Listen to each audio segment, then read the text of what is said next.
pirmiausia, aš tikrai esu be galo dėkingas, nes man pirmiausia tais metais fondo parama reiškia pasitikėjimą manimi. Ir aš tiesą pasakius, kadangi tuo metu tų galimybių gauti panašią paramą nelabai buvo, mane dar ir labai stipriai nustebino asmeniškai, vien dėl to, kad aš vis dėlto studijas pasirinkau Jungtinėje Karalystėje. Vis tiek fondą labiau siejau su Jungtinėmis Amerikos valstijomis, tai ta parama galbūt net reiškia dar daugiau.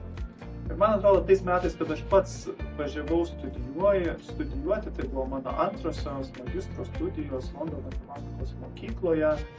Tai tuo metu, man atrodo, buvo susiklosčiusi tokia situacija, kad Lietuva jau buvo traktuojama kaip išsivysčiusi šalis, seniai įstojusi Europos Sąjungą, ir labai daug šalių, tiesiog Lietuvą iš paramos sąrašų išbraukė.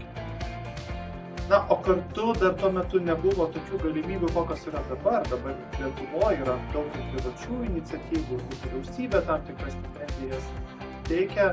Tai man tas pasitikėjimas buvo labai svarbus ir aš labai tikiuosi, kad aš galėsiu dabar kažkaip ar dabar, ar ateityje prisidėti.